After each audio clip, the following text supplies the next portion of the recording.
Hello. Welcome to the intro to the SUPERDIVORCE SUPERCAST. Just finishing up our beers that we had here this week. We're going to tell you about those momentarily. Yeah, just stay tuned. Yeah, and then we had a big discussion about the new It movie because we both saw it and we both loved it. And we break it down a little bit, give you some deets. People talk about the deets. Yep, talk about the deets. And then we compare it, kind of match it up against some other Stephen King movies, adaptations that have been made. Yeah, and then we match Bill Skarsgård's performance as Pennywise up against some other performances, and then that kind of leads into this, and that kind of leads into that. And, and then we finish talking about just briefly some other horror movies. I meant to mention this when we were talking about it, when we were talking about Tim Curry's performance. Just a quick story. I watched an interview with him recently where he was talking about something funny that happened on the set of the original It. And the kid who played Georgie in the original movie, he was talking about just the innocence of child actors. Have you seen this? Yeah, I saw this interview. Yeah. The one where he's at, Canadian Comic-Con or some Toronto Comic-Con. Yeah. And he's, sitting on stage in the wheelchair. Yeah. Yes, I've seen that a couple times, actually. I watch it every time I scroll past it on Facebook. Yeah. But go ahead and tell it anyways for our listeners, but I love this. Yeah, but he's talking about what it's like working with child actors and how innocent they are, and he's like, well, if you've seen the movie or you've even seen maybe the trailer for the new one, Georgie's talking to Pennywise, and Pennywise is down in the sewer, and it ends with Pennywise grabbing the kid's arm, grabs Georgie's arm, and it's like when that happened when they were filming the original, the kid kind of in a very sincere manner looks at Tim as he's trying to do this performance as Pennywise. And he's like, Tim. He's like, yeah. You're scaring me. Yeah. it's like yeah. Well, that's what I'm supposed to be doing. That's exactly it, So it's But I had no idea until I watched that interview that Tim Curry had suffered a stroke. I didn't either. No idea. It was a few days ago. Yeah. But it I guess it answered a question where I was wondering what he's been up to. And it happened in 2012, I guess. Yeah, I was like, damn. But he was in the new Rocky Horror Picture Show, the remake. He was the guy in the chair. He sat in the chair. Mm-hmm. Yeah, I don't know. And he's doing well enough. I think, I read that he said that his humorous outlook has helped him through his tough times. Yeah. His thoughts had a lot to do with him being able to recover from it. And, that's good. So. Yeah, but thoughts to Tim Curry because he's amazing. He's awesome. Yeah. And yeah, I had no idea. I saw him and I was like, wow. Mm-hmm. You just... And I said this to my mom, and I was like, yeah, everybody ages the same. I get it. But you just don't always expect to see celebrities in a wheelchair in their old age. Yeah. I know he's old, but how many celebrities are in their 80s and 90s? Yeah. Stan Lee is in his freaking mid-90s, and he's still just, walking around appearing at conventions. And it's it was, watching that interview, it was shocking. I was like, oh my God, what happened to Tim Curry? Yeah. But, yeah. Such a great actor, such a great actor. It was a similar thing when Gene Wilder passed away. It was he had Alzheimer's. Yeah, and it's you just don't... He just drifted out of the spotlight, and they didn't really talk about it. Yeah. And then he died, and it was he'd been diagnosed with this years ago, but we didn't, go out there with it. It's fair enough. Yeah, I mean, I'm glad they didn't go out there with it. That's nice. Because I feel it's just one more thing where people would be you'd have paparazzi trying to show up at his house. So let's get a picture of Gene Wilder with Alzheimer's. Yeah. It's best to just say you've retired or something, and it's like people forget about you, and then this news comes out, and it's like, oh, okay, well, that makes sense. Yeah. So. Anyway,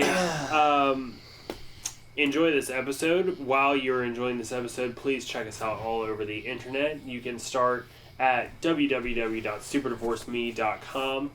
That is our mother base, where you can pretty much link to like everything we provide for you, and it's a lot, and I'm going to tell you. You can find us on Facebook at superdivorce or .com/superdivorce, whatever. Twitter at superdivorce. Instagram at superdivorceband. By the way, speaking of that, the guy who plays the killer in The Strangers, there's 2 girls and a guy. Yeah. The guy follows us on Facebook. Oh, that's cool. And I think he's subscribed to our YouTube channel. So nice. Thumbs up for that. Yeah. His name's Kip Weeks. Shout out to Kip Weeks if you ever hear this. What up, Kip? You can also check us out on YouTube. Just search Super Divorce, find our channel. Please subscribe to our channel. We got a new video up there for our first single, The Predator. Yep. We also offer Super Divorce Gets Beer every week. Mm-hmm. Every 2 weeks we offer monster movies. And then you can also check out some of our older videos from when we were much more multimedia active. And we're going to be getting back into that. Yeah, however, Super Scary is going to be returning for 1 week in October. Yeah. So get ready for that. That's going to be a lot of fun. We're probably going to have to start filming that soon. We will, very soon. If you want to follow Nicholas anywhere on social media, just go to like whatever platform you're on and type in @Nicholas Villars and see if he's there. If he is, follow him, add him, whatever. He'll add you and back. if you're on Steam and you want to add me and play some games, if you want to play Lawbreakers with me, because I'm playing that a lot right now, look up Venom_Villars. VILLARS. Venom Villars. That's my Steam ID. So hit me up, man. Let's play some games. And if you want to follow me on the internet, your best bet is to find me on Instagram @BenderButt. I think I covered everything, so enjoy this episode, chefs. Enjoy. We are not getting a divorce. We are not getting a divorce. We are not getting a divorce.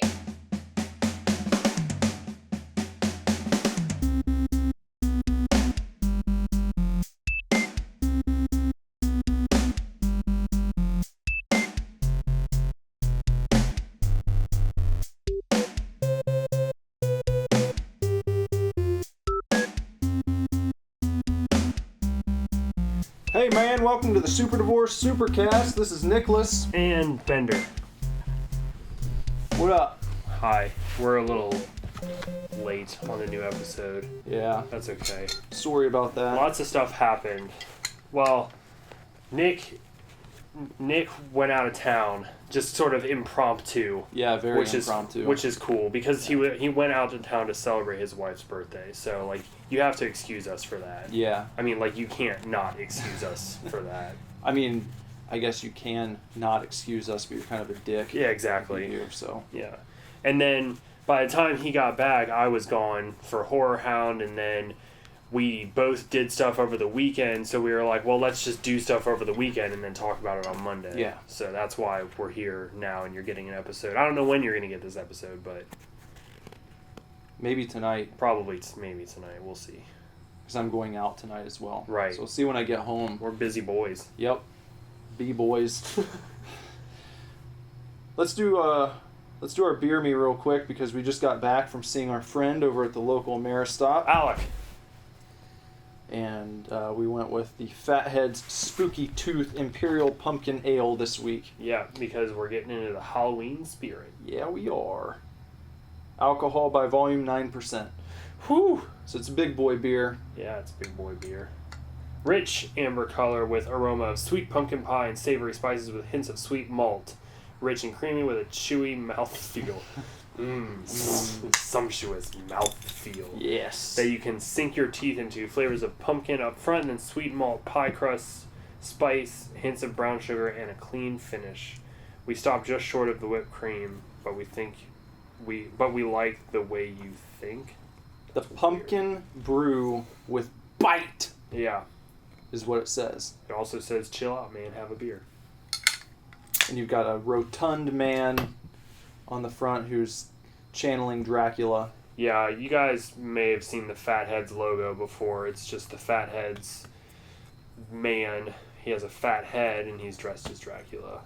With his red cape floating in the wind. He's dressed like suburban dad Dracula. Yeah.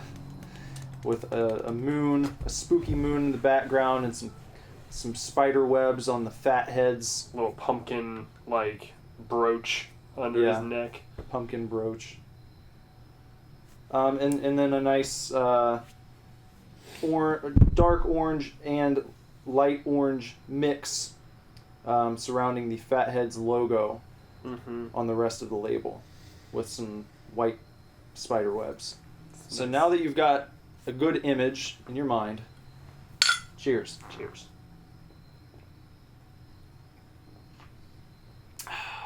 Oh, yeah, that's good. You know what I love about this? Huh. It's like the exact opposite of an IPA. Yeah. Oh, man. Yeah. Nick and I were just down at, the quick stop or whatever, and we were doing Super Divorce Gets Beer, and if you haven't watched it yet, I just made a point to tell Nick, I was like, because we were going to get a bigger bottle, because we were going to get some English beer, and they didn't have it. So I was like, what about the Rheingeist, because I like Rheingeist a lot.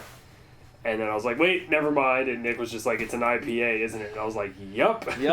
And I said, what I love is that we both hate IPAs, so you never have to debate. Nope. No. And I was thinking about it for a while where it was like, maybe I should try and get on board, and I'm not going to.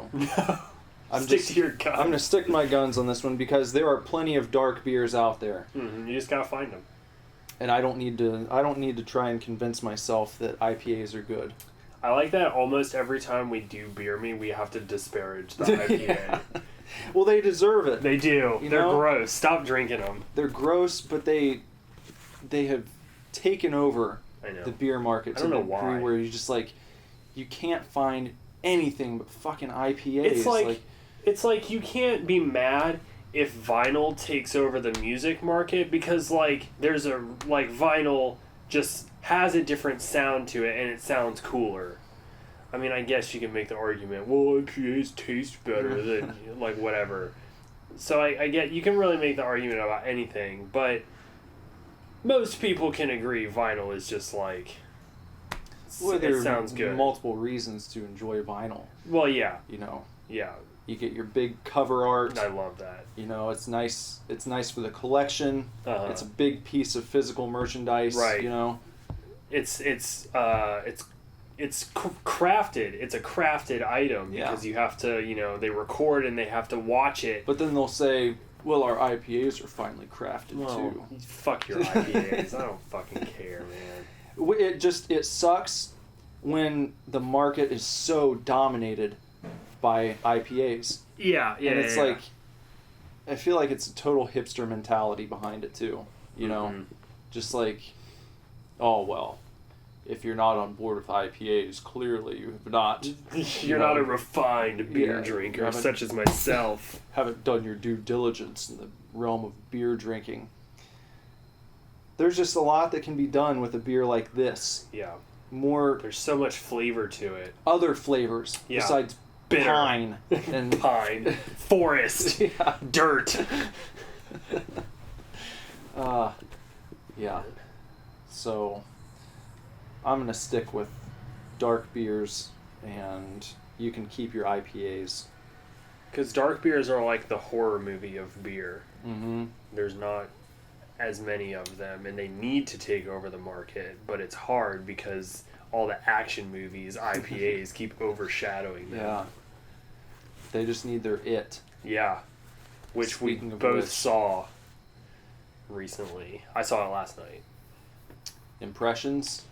Probably exactly the same as yours. I was not scared at all. Yeah. I was a little disappointed that I wasn't scared. Mm-hmm. But it's a fantastic movie. Yeah. I feel like if you're not well versed in horror movies, it probably would be pretty Terrifying. creepy. Yeah.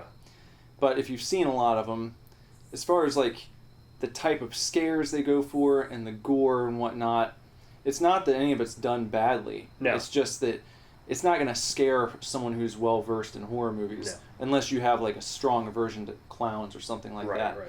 Which then, yes, probably you will be very scared. But just with that said, it is one of the best horror movies I've ever seen. Yeah.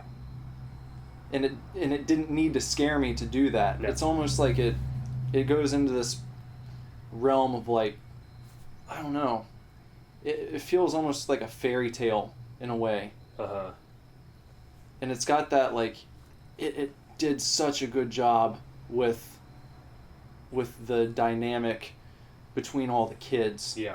That was perfect. Yeah. That was like 100% nailed it, old school kids going out and having an adventure. Mm-hmm. I mean, it's just like, and it blew me away how far they went with it without watering it down. Yeah. You know? Just the way that they talk to each other and you know, they didn't pull any punches, you know. I was really happy with that aspect of it. Yeah. Coming from the era where you know, have movies like Monster Squad and Goonies and even E.T. Stand By Me. Stand By Me, yeah. It's like they didn't make these kids stupid or soft. Right. It's like this is what it was like. This is what I remember being. This is what it was like when I was a kid. That's how we talked to each other, you know? It's just, yeah, so that aspect of it is just perfect in my opinion. Yeah, I think there can be a fine line between like getting it right and then just like having kids have certain types of dialogue just like for the sake of it or whatever. But I think you either have to commit fully like that movie, but if you try to give kids adult dialogue and then don't let them cuss or something like that, I can't think of like a specific movie example, but I feel like it's around there. Like you try to write a more mature role for kids, but then they don't cuss or talk about sex or anything. Mm-hmm. It doesn't come off right. Right. But in this movie, they don't even say it that much, but they say fuck a couple times. Yeah. And it's like, kids felt badass when they were going around saying that just around their friends, you know? And so it makes sense that they would do that. Or like the first time you see them walking through the hall and they're talking about snipping the tip of a dick off, you know? Yeah. And it's just like, that's what you talk about when you're 12 years old and you're a boy. And I've seen some people criticize that, but I'm comparing it to my own experience as a kid, and nothing is off about it. Right. Like, literally, I remember, you know, it was like with a different tone, but than you'd have when you were in high school or whatever. But, you know, I knew what jerking off was. You call someone a jerk off, or like you make fun of some kid. Oh, you're gonna go home and masturbate all day, you know? And you're saying that shit, or you hear people saying it when you're in like. I remember hearing that kind of stuff in 5th grade, you know? It's not like kids are completely innocent up until they hit the age where everyone thinks they should be allowed to start saying these things. It's like they're talking that way and they're thinking about these things way before it's appropriate for them to do so. And so they put that in the movie, and I think it just gave it a sort of air of authenticity. Oh, yeah. That it would not have had otherwise. Yeah. That's one of the things my mom said when we were talking about it, is that she really was able to get on board with like everything that was happening. Mm-hmm. Like, yeah, like that's good. That's the point, because you can't get on board with the original movie. Yeah. It's difficult to like relate to that. But the new one is amazing. It's just absolutely incredible. I enjoyed Skarsgård's performance, but I think I was really more blown away by the kids. Mm-hmm. I think I might have said it on the cast, but I think this movie had a lot to, as like poorly as it aged, this one had a lot to live up to, considering the old one, like, because the kids portion is the better portion of the film. Yeah. So it had a lot to live up to, and it definitely exceeded that. And then I think the second half with the adults has a lot to improve on. Yeah. Because the adult half of the original film is just terrible. Mm-hmm. So I think they're really going to need the right actors and the right type of fear, because you can't. I mean, they'll go along with the book, I'm sure, but you can't use the same type of fear on kids that you can on adults. Right. Or else it comes across wrong. I think that's part of the issue with the old movie. Mm-hmm. Is that Pennywise is still sort of scaring them in the same way. Yeah. I mean, you'd think that you have to change it up a little bit because they've already dealt with that. Mm-hmm. You know, they've already faced that iteration of it. So. Right. So you have to change it up. I haven't read the book, so I don't know what happens during the adult portion of the story. Yeah. But I would have to assume. I think they changed enough in the new version, like as far as what the kids were afraid of and how it was pulled off and stuff, that maybe they'll have some sort of liberty doing the second portion. Yeah, it's interesting that when you think about the original movie, I think you're automatically drawn to think about Tim Curry's performance. Uh-huh. And like you said, with this one, though Skarsgård, I think, did an amazing job. I thought it was really cool. Yeah. But it's the coming of age story and the kids interacting with each other that really blew me away. Yeah, same. The way that unfolded and how it was handled. And so it's like Pennywise did his job in the movie, I think.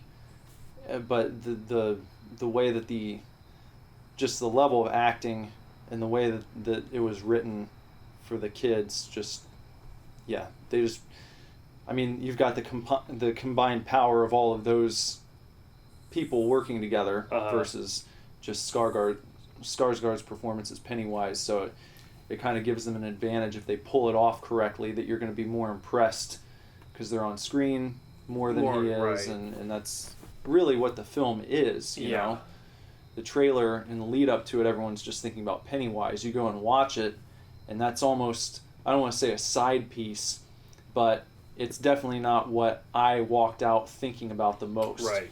It's not, and it's, like talking about all this, you know, all of these sort of critiques or whatever, or what, you know, you thought about the kids. I was thinking about the kids' performance as well. I mean, I think I'm a little biased because of Stranger Things, but Finn Wolfhard's character, performance as Richie, was just like so good. I know. So I loved Eddie too. Yeah, I did Eddie too. was great. Yeah. Just excellent writing, excellent characters, excellent performances. But that's not to detract at all from Skarsgård as Pennywise. Like, it's just that you are able to relate to these kids more than you can relate to a murderous clown, which is fine. Yeah. But, like, everything about the movie is excellent, and Skarsgård is so great. A friend of mine, my convention friend Corey, Vile Consumption, that does the comic book horror mashup artwork, he had seen it Thursday, and I was talking to him on Friday at Horror Hound, and he told me that, did you notice when Georgie is talking to Pennywise in the sewer, okay, and I think it's right after he does the whole popcorn thing, he kind of, like, trails off, and, like, starts to drool a little bit. Yeah. Did you notice one of his eyes kind of, like, drift to the side a little bit? I noticed that, like, a few times. Okay. Yeah. So throughout the movie, his eyes just sort of drift apart. Yeah. Corey told me that the team, or whatever, like, the people making the movie, wanted that to happen, and then they were like, we'll just, we'll CGI it or whatever. Yeah. And Skarsgård was like, oh no, like let me figure out how to do that. And so anytime Pennywise's eyes like sort of drift apart, that's Bill Skarsgård actually doing it. Wow. Which is fucking terrifying. Yeah. Huh. That's pretty cool. Yeah, man, that first scene, that like got me in the gut. Mm-hmm. Because of I was just imagining my son in that same situation. It's so like gut wrenching to see, Georgie, this little innocent kid, and he's like having fun at a point, right? When he's doing like the pop, yeah, pop.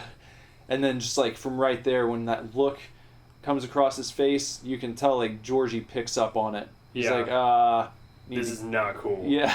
Something is not cool. Yeah. If you haven't seen it yet, then sorry, I'm going to talk about what happens next, but you don't, in the original, you don't see his freaking arm get ripped off. Right. And him crawling away with blood streaming, down the side of the road. That's brutal. And then just it's a quick shot, but you see like Pennywise's arm stretching out, to an absurd length out of the sewer and pull him back in. Yeah. I know. I noticed that, and I part of me wished that scene would have been more defined, where like his arm, it would have been more defined if his arm stretching like abnormally. Yeah. But then I was like really glad that it didn't, because it gives you that thought like, wait, how far did he really reach? Yeah. Did he stretch his arm out, or was Georgie kind of close, or like what happened there? Right. And it makes it scarier. Like it was fantastic. I loved when he like pops out of the projection screen. Yeah. It has that ridiculous look on his face. I made it my cover photo. Like it's so badass. And he's like huge. Yeah. It's a really cool scene. Mm-hmm. Yeah. So I took the whole family to see it, which was absolutely fantastic, and sat next to my mom because we were gonna do a Mobster movies about it, and it was so funny because I just sat there pretty much exactly how I am now. We had reclining seats, so it was like reclined about halfway, not all the way, and then like had one leg, sitting like a gentleman. Yeah. And then I was just like thumbing my beard as gentlemen do. And that's how I stayed for practically the whole movie, because I was just like analyzing everything, like catching as many details as I could. I'm probably going to go see it tomorrow. My mom was just like absolutely terrified the whole time. She was in fetal position for like most of the movie. She hit me a couple times. Mm-hmm. She did not like... she had to hold my hand, or she tried to hold my hand. I mean, I let her, but it was she was very much like all over the place. She did not like when the kids were fighting Pennywise in the house on Neibold Street. Oh, yeah. She did not like that. That was a great segment. So good. There was a lot that, there was enough to sort of analyze there. Not to sound pretentious about it. That's just like that's another thing I was really impressed with, is I was thinking about all the, parallels to sort of these archetypal mythological concepts and whatnot, and it's not like you have to look too deeply to find this stuff. So I'm not saying this is like any scholarly type of examination, but just I think it's a great story, because the message clearly is about facing your fears. It's very obvious. But sort of the little instances that happen throughout the movie, like when they're in that house, I thought it was there's something to be said for when they're looking at the doors, and it's like not scary at all. Was it scary, very scary. and then they choose the not scary scary at all. And it's like, well, that's a mistake. That's the exact opposite of what you should do in life, you know, because then they end up finding something scary in there anyway. Right. In their attempts to avoid facing their fears, they get it, you know, but they're not prepared for it because they are expecting something not scary at all through that door. You know, they should have picked the scariest one, you know, because then they're in control and they're facing it, you know, and that's what happens, you know, anytime you have to deal with something. I feel like it's better to go in there of your own volition as opposed to trying to tiptoe around something and then you're blindsided and then you end up having to face it anyway, but you weren't prepared for it. Yeah. You know, that was a pretty cool scene, I thought. And then also how it's, you know, when they go back in, like that disturbs Pennywise and he's not even there in the same room with them, but like there's a disturbance there. It's like someone else facing their fear can have a positive impact on your experience of fear too. Even if it's completely separated, you know, that might come back around somehow and help you. So it's like, I think it speaks to the importance not only of facing your fears for yourself, but also how it might have an impact on someone else, you know. Yeah.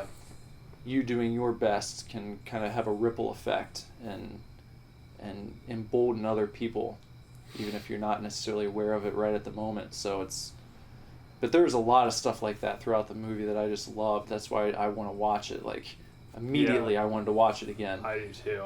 I picked up on a lot of details, not quite so scholarly, but obviously, like, that's one of the things I've been talking about a lot with my mom is analyzing the movie and telling her, like, no, it's about facing your fears. I mean, even last night on during our discussion, she was like, but I don't understand, it's still, how can it hurt the kids? And I was like, well, it is still a physical being. Yeah. It's just the metaphor of the movie is facing your fears. Like, you know, it's in the fictional universe, they are facing a monster, but the point of the story is that, you know, you shouldn't, don't forget the past because you'll be doomed to repeat it, and B, face your fears and overcome them. Like, that's the whole deal. But I loved that anytime Pennywise bled, it floated upwards. I thought that was incredible. I loved, like, the opening scene where the camera's just, like, coming through the tunnel and it spins out the tunnel. I thought was just, like, great. Yeah. The scary, or not scary and all that stuff, I thought was genius. When the balloon is coming towards the one bully in the sewer and then it, like, spins around and says, "I heart dairy." Yeah. And then pops. Like, I thought it was so cool. I just loved all the little stuff like that. Yeah. The television sets, I thought were genius. How, the first time I think is when they talk about finding, it's after the garage. Possibly. I'm going to watch it again. But I think it's after the garage when they're talking about going into the sewers. Bev goes home, and the TV is just like, let's all go play in the sewers. Yeah, like, that's such a great idea, and all that kind of stuff. Yeah. And then later when Henry goes to, like, kill his dad, and the TV is just like, if you kill your dad, like, everything will be great. Yeah. Like, just kill him, and all that kind of stuff. Yeah. I loved that. Yeah, that was cool. I'm really glad they decided to move it into the 80s too. You know, I thought the setting was perfect. Yeah. And it was pretty cool. I read that, you know, because I haven't read the book and it's been a while since I've seen the movie, but I remember that it was set in, like, I think the 50s. Right, I believe the original. So. But, like, the time between, like, when the original was made, the present day, basically, the time between the flashback and the present day when the movie first came out, like the old one, is the same time between the the flashback in the present day and the new film. So like, when the original came out and you flash back to the 50s, however much time elapsed between there is the same now between like the kids section and where they're going to be when they come back and do the adult section. Yeah, that's what they talk about.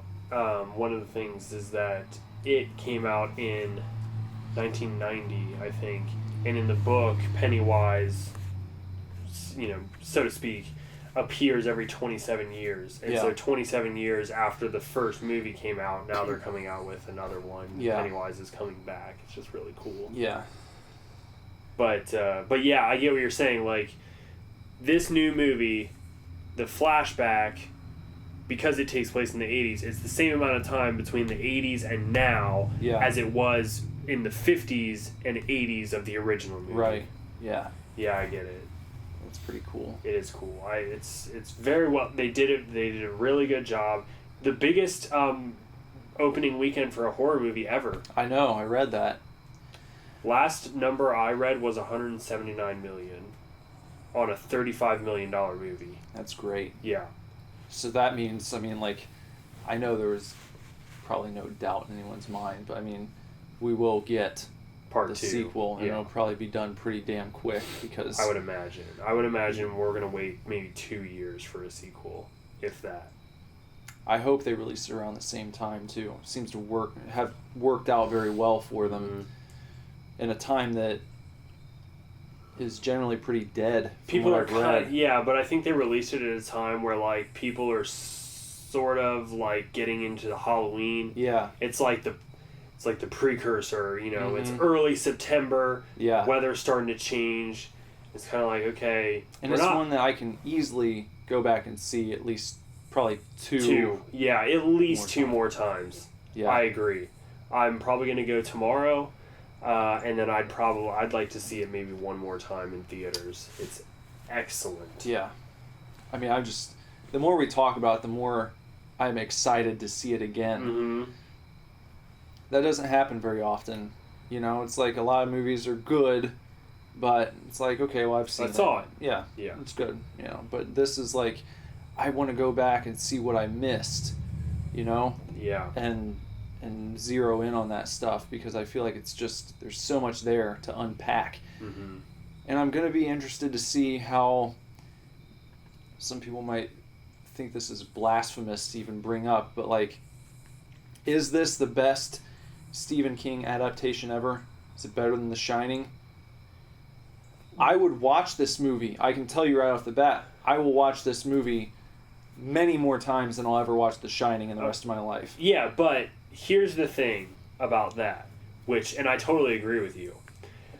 My take, though, on The Shining is that I haven't read King's books. I'm not a big reader of horror. I don't know. I want to see it. Yeah. It's not too difficult. It's just like, it does not give me the same satisfaction imagining what's happening than watching it. If we agreed to do a Super Divorce book club, we'll start with. Would you do it? Yeah. Before the next one comes out, I think it'd be cool to read the book. Went through it. It's so hard. I tried to read it one time. I think I was too young because I was just like, "What the fuck is this about?" Maybe we could just commit to however many chapters per week we need to do to get through it reasonably to. Right. Have it read for the next... Because it's a fucking long book. It is. Over 1,000 pages, I think. But anyway, what were you saying is on The Shining? The Shining, everybody loves, The Shining as a King adaptation. It's such a good movie. Jack Nicholson is incredible, blah, blah, blah. The thing about The Shining is that The Shining is a great movie because Stanley Kubrick directed it. I think... I honestly don't think I believe I've heard or seen rather that King has said his TV adaptation, which there was a rash of them. It was It, and then they did The Shining and a couple other movies. Yeah, were all adapted for TV. The TV adaptation is closer to the book. Yeah, I've heard that. I've also heard that the TV adaptation is terrible. Yeah. So it's like, okay, if that's the case, The Shining is good because it's a Stanley Kubrick movie, not necessarily because it's a Stephen King novel. Right. So, when ranking Stephen King movies, not that I've seen many, I almost exclude The Shining from that because I'm like, well, I like it, but not because it's Stephen King. Mm-hmm. I like it because it's Stanley Kubrick. But do you think it's possible to have them go head to head and have people... Because I feel like it's a sacred cow, The Shining. It's one of those things where like people worship it. You know? It's like The Exorcist, and The Exorcist is not a good movie. But it's like one of those sort of untouchable horrors. Yeah. Where you're like, nope, if you love horror, you love The Exorcist. Yeah. Because fucking Linda Blair is in it, and she's amazing, and blah-de-da, you know. Well, I read for, like, adjusted for inflation, like, nothing will probably ever touch The Exorcist as far as, like, horror movies go. Really? Because I think it made, adjusted for inflation, over $1 billion at the box office. Well, and that it's is... like, even if it does really well, I have a hard time believing it's going to go over $1 billion. Maybe, I don't know, if word of mouth and, like, everyone who saw it the first time keeps going back to see it and they bring more people, maybe. But that's been like an untouchable record that people are saying is never going to be broken because it was like such a cultural thing, and I think it was so far outside of what people were used to seeing, especially on a mainstream stage at that point. The shock value of it was just like through the roof because, right, you know, which, like, I can agree with. The time the movie came out, like, I imagine it would have been just insane. Yeah. But when you go back and watch it now, I've watched it I think twice, and I just don't like. I just think it's. I've still never seen it. I think it's boring. I think it drags a little bit. I was like, always afraid to watch it as a kid because like, well, I imagine the idea of possession always freaked me out when I was little. So it was like one time in my life, I don't know when it was.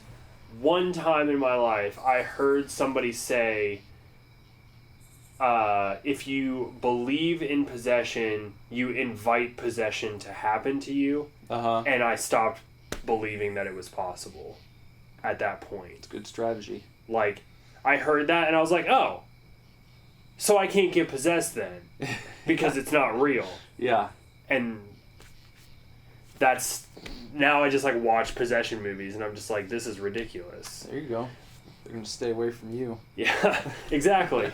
I don't know. Exorcist is one of those movies that I feel like I need to return to. Yeah, maybe we can watch it together and do a It's an 80s movie, isn't it?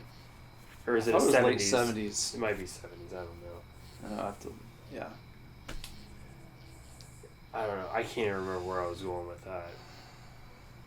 Well, The Shining. Okay, so The Shining is kind of untouchable. Exorcist is untouchable. Yeah. I think if you were to put the 2017 It up against The Shining, yes, I would watch It more than The Shining. And how many people would say the same thing? I feel like a lot of people would. Yeah. So it's just a more entertaining movie. But does that mean...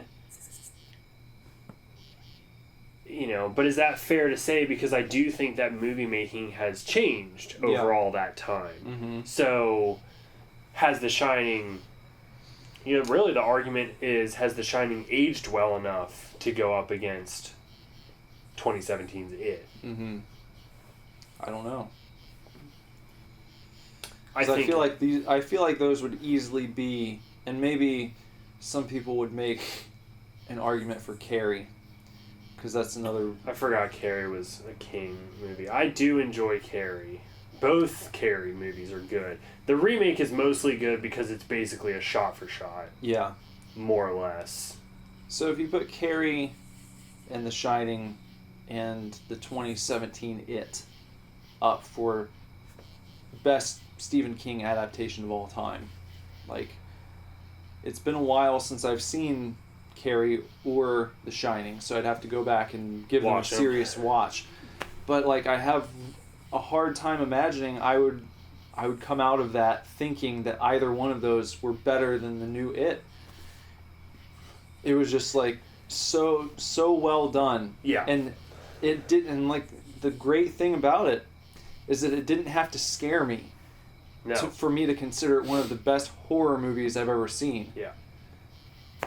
And the only criticism I've seen from, like, you know, like some horror groups I'm a part of on Facebook, is like people will be like, oh, they try to do too many cheap jump scares. That seems to be a big problem with people now. Mm-hmm. Like, if you do, like, any jump scares, people, like, anyone who considers themselves, like, horror hipsters get pissy about jump scares. Yeah. But it's like, that's part of the horror tradition. There's always going to be, that's just fucking part of the genre, man. Like, that's literally exactly what, there's a, I would say, relatively popular artist that I'm friends with on Facebook. He does a lot of Scream Factory covers. And he posts very intuitive opinions a lot of times about movies. Like, real big movie buff. Anyways, literally today just posted a status. He was like, stop getting butthurt about jump scares in horror movies. Yeah. Because it's just... It's a part of horror culture. Yeah. Like, haunted houses are wholly based around the jump scare. I feel like bringing it into a musical perspective, it'd be like people getting pissed off about solos in metal songs. Yeah. You know? There's too many solos on this metal album. Yeah. It's like that's part of it. Yeah, that's part of the tradition. That's the deal. Yeah. You write a song, and at a certain point after the second chorus, you fucking solo. Like, that's the formula. Oh shit, that's fucking badass. Yeah, every time. The same way when you're watching a horror movie, you're expecting at some point to, you know, when someone turns a corner and there's something there they didn't expect, and there's like a loud orchestral, you know, boom. sound. Yeah, like, boom, it's just every like, time. Why, like, do you have to be so fucking just combative towards these staples of the genre because you think you're so far above it somehow? Like, do you complain about a survivor girl in a slasher movie? Yeah. You know? Or do you complain about, like, I don't know, a shambling zombie, you know? Like, these zombies are shambling way too slow. Mm-hmm. Like, no, you just complain about the jump scares, but that's a standard. That is something that is expected out of a horror movie. The only thing I will sort of feed into that criticism is that I feel like every jump scare in the movie was predictable. Like, they didn't... They got me at least one time, and I can't remember what it was, but I remember doing a little jolt. See, I was expecting that because Annabelle Creation got me one time. And my mom can attest to this, I did not jump throughout the whole movie. Yeah. I just expected it, you know. And again, like, I can understand if somebody wants to make that criticism, but I am not necessarily making that criticism because, like, it's fine. And like, my mom was terrified, so... Right. And you have to understand, not everyone seeing this movie is a horror buff. Right. I've seen so many horror movies. Like, so you get used to it. That it followed a formula. Fine. I want it to. Yeah. I want there to be a formula because the formula is proven. Yeah. There's a reason they do it. Yeah. It's going to get the normies, so to speak. Every time. Yeah. Every time somebody goes up to a medicine cabinet in a goddamn horror movie and opens it up and then shuts the door, I'm expecting there to be something behind them. Exactly. Every single time. Yeah. When there's not, fine. Like, it's almost like its own surprise. Right. For the aficionado. Yeah. Where it's like, oh, well, they didn't do it that time. I wonder when they're going to. Sometimes it doesn't happen. Yeah. And you're like, ooh, what's happening really? now? Oh, really? You know? Yeah. But it wasn't overdone by any means. No. In my opinion. You know? So, I think horror hipsters try and, like, puff their chests up a little bit and make it seem like, well, they didn't get me because they were just trying these tropes, you know, that are so tired at this point that it just bugs me. And they don't take into account that really the majority of people who are going out and seeing this are probably not hardcore horror fans. Right. And it's a similar thing with anything that people get into. When you get into like a super fan territory, who like are really familiar with the terrain of like whatever genre it is, they see certain things and almost offends them because they're so used to it. Yeah. To the average viewer though, who these film companies, production companies, writers, directors, they're not necessarily writing for just the niche market because they know that not even a little bit. That's not where all the money's coming from. You know? Well, they've got to get support from people outside of that group, too. Because the more support you get from people outside of the group, the more goddamn horror movies get made. Right. Like, the fact that it made so much money means worlds for the genre as a whole. Yeah. Because even today, horror is considered, like, outside the norm. Mm-hmm. And certain things about the movie, too, I think, hopefully have an impact on what gets greenlit in the future. Yeah. Because, you know, for as much as you want to say we're in this culture where everyone's like offended by everything and all that kind of shit, yeah, there's truth to that. But you take a movie like this where there is so much to be made a fuss of if you wanted to, look at the numbers. Mm-hmm. The numbers don't lie. People want to see kids acting like kids in real life and doing the type of things and talking to each other the way they talk to each other. It gives me hope that maybe we're going to get like a new wave of like awesome kid movies where you'll have something like for this generation of children growing up that isn't going to be completely watered down, and they'll get their own Goonies and they'll get their own E.T. and their own Monster Squad and their own The Gate and all these other things where there's like some edge to it. Right. And it's not like dumbed down because they're kids. Little, you know. It's still reflecting what it's like to be that age in a real life scenario. And this movie made so much money doing that maybe outside of horror, even like in the adventure realm, it's like you'll allow characters to be written a little more realistically. Yeah. Because even if some people bitch about it, it's going to bring in money at the box office because it connects with people. Yeah. But yeah, the amount of money that it's making is a great omen, I believe. It's always refreshing. You know, like what are the big three right now? It, Get Out, and there was one other one. Split. Those three have really hit numbers recently, and it means a lot for the horror genre. You know, like, it needs to be supported. Like, more than any other genre out there, because despite the fact that horror is the highest grossing genre of movies like out there, period, it's still just considered this sort of fringe genre. Yeah. Nobody is ever going to consider Bill Skarsgård as a best actor for the Oscars. But like, damn, you know, or even Finn Wolfhard or as Richie or the kid that played Eddie. Like nobody will ever consider them just because it's a horror movie. Finn could easily be considered like best supporting actor. Oh yeah. Easily. Richie was so good. Yeah. It's just, or Skarsgård, you know, it's like, I don't know.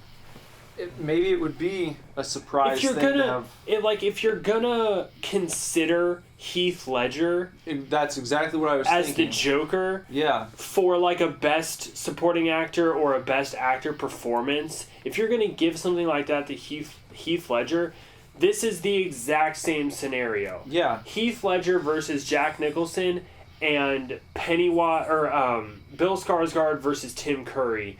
And it is the same transition. Nicholson and Curry had excellent, sort of terrifying comedic performances. Yeah. And both Ledger and Skarsgård have these incredibly creepy, like nuanced, mature performances as these same exact characters. And if Ledger deserves recognition for that, so does Skarsgård.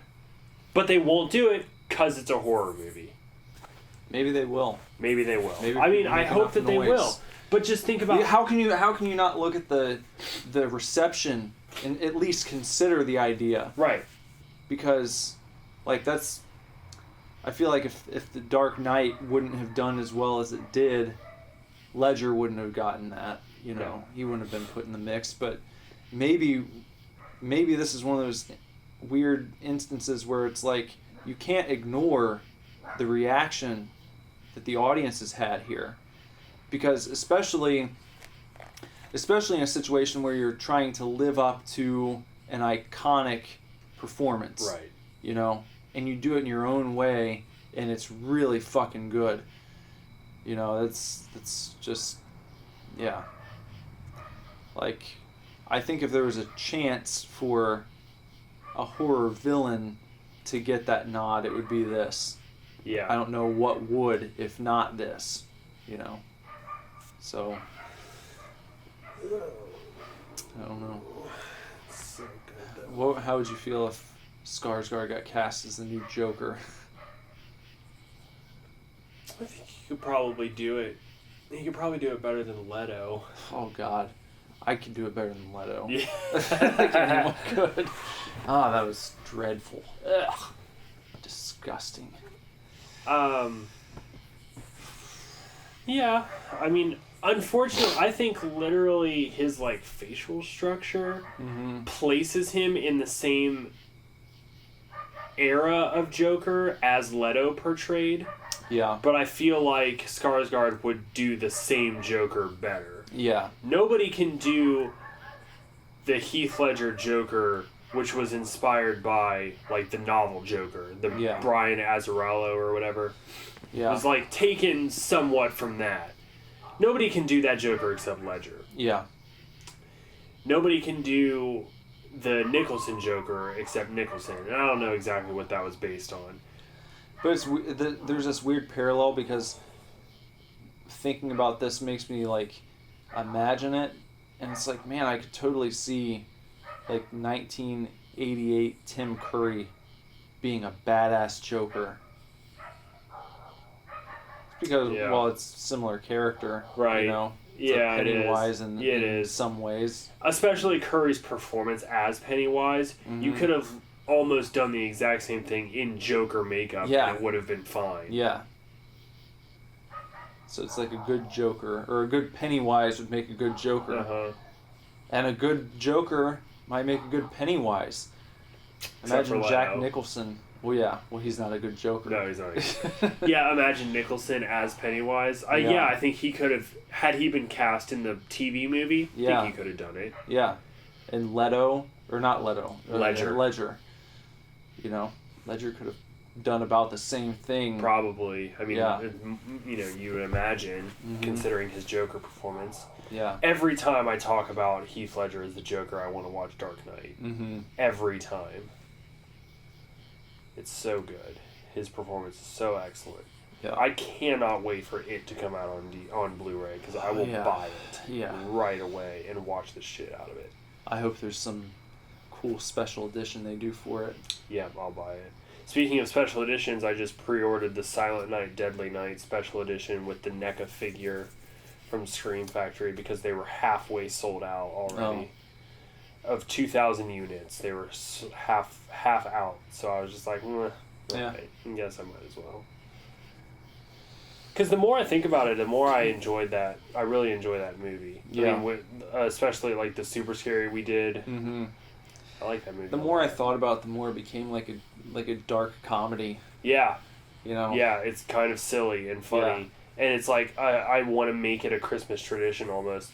Like, I don't necessarily know if I would watch Black Christmas every year. Yeah. Around Christmas time, because it's a very intense movie. Yeah, it is. But like Silent Night, Deadly Night is just...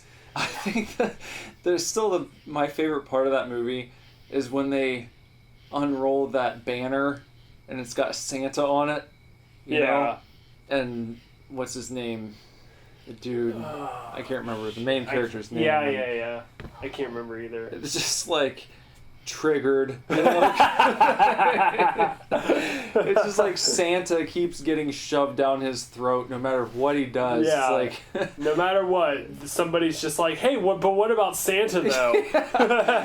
And then the coup de grace, just making him dress up like Santa. It's like, it's so never absurd. mind the trauma that he endured as a child. It's like, no, Yeah. you'd make a good Santa, right? Yeah.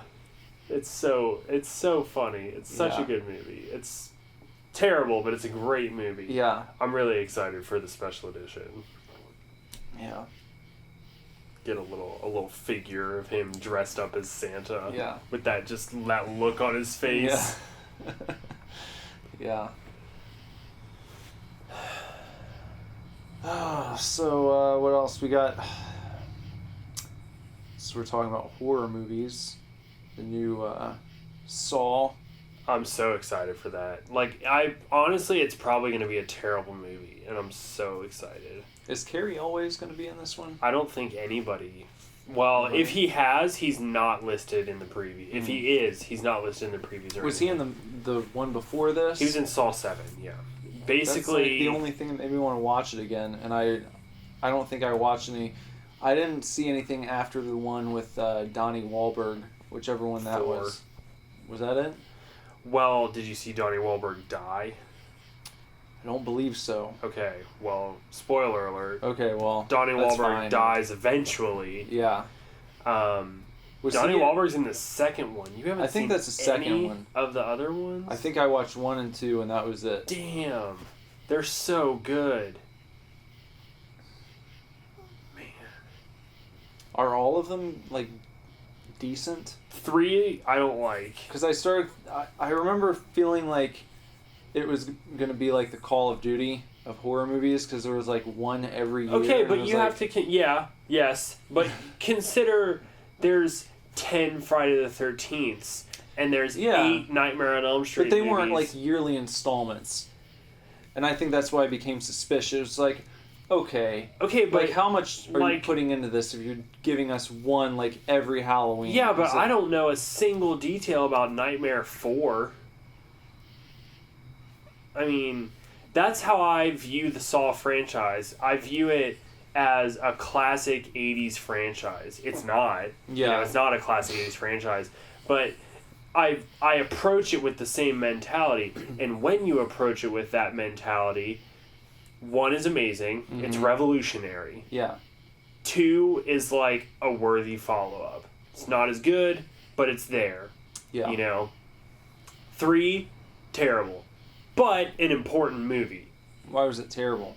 I hate the okay, so like the first movie deals with a bunch of people in a bunch of traps. Yeah. And the second movie deals with a bunch of people in a bunch of traps, right? Mm-hmm. The third movie deals with one dude walking through basically a haunted house, coming up against people who are in traps and trying to save them.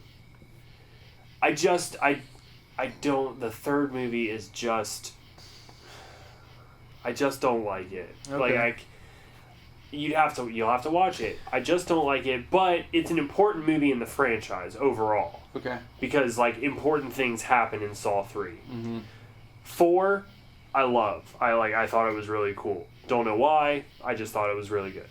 5, kind of meh. 6, really awesome. Even though 6 basically has the same plot as 3. Okay. 7... But done better. But done better, in my opinion. 7, I've literally only seen once. Again, kind of the same plot as 3 and 6. Mm-hmm. I mean, 4 does too, honestly. And is that the one where Carrie comes back? Carrie comes back in Saw 7. 7. Okay. So don't tell me what happens. No, you need to watch them all, like, though. Like, Okay. if you've... Yeah, there's... I'll watch them all before the new one comes out, and we'll go see it. Hell yeah, man. I'm really, really excited for the new Saw movie. I think... I'm expecting it to be terrible. Mm-hmm. I think it could be amazing. And it's just called Jigsaw, right? Jigsaw, yeah. Okay. I mean, really, one of the highlights of my horror hound going experience has been meeting Tobin Bell from Jigsaw. That was just such a cool thing. Because the Saw movies are a big, the first one especially, but the Saw movies are a big factor into why I like horror at all. It was the third horror movie I ever saw, was the first Saw movie. And I just remember that twist at the end and just being like so blown away. Yeah. By that. And I was like, oh my god, okay. Like, damn. Like, I was terrified watching it, but that twist just changed everything for me. And then I really latched. I really think that kind of like solidified my love for horror. I might not have realized it at the time, but the first Saw movie was what did it. Well, some good discussion of horror this week. Yeah. Hope you guys go out and check out It if you haven't yet. And if you have, you should go watch it again, man. Yeah, because we're probably both going to. Yeah. At least once more, probably twice more. Yep, we will. Also, check out the new Used song. Yeah. The Used. That was still going strong. Like, good for them. And I have listened to it over and over again. Yeah. And it's called Over and Over Again. Oh, wow. It's my favorite Used song I've heard in a long time. It's really good. I think the new album is going to be great. I do too. And it's coming out the same date as our album. So is the new Weezer album. And Super Mario Odyssey. We are the cool kids. Yeah. Part of the cool kids club. October 27th is going to be an awesome day. It's going to be lit, fam. Yeah. So, thanks for listening, and we're going to see you in the outro.